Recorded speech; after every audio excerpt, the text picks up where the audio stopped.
क्या आप जानते हैं कि एक छिपी हुई बीमारी आपके फेफड़ों को कैसे तबाह कर सकती है? तो आज हम एक ऐसी बीमारी के बारे में बात करेंगे जिसका नाम है टीबी। टीबी या तपेदिक।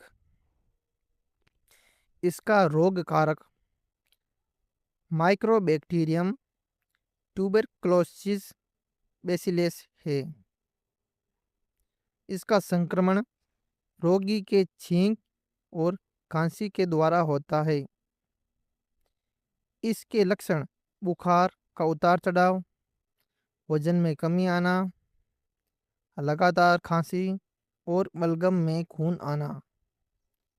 इसका उपचार होगा बीसीजी का टीका। बीसीजी की फुल फॉर्म है बेसिलस कॉलमेट गुरीन। आज का सवाल, टीबी शरीर के मुख्य रूप से किस अंग को प्रभावित करता है? ए दिल, बी फेफड़े, सी लिवर। अपना सही जवाब अभी कमेंट करके बताइए। देखते हैं किसे सही जानकारी है। Please subscribe my channel for more videos.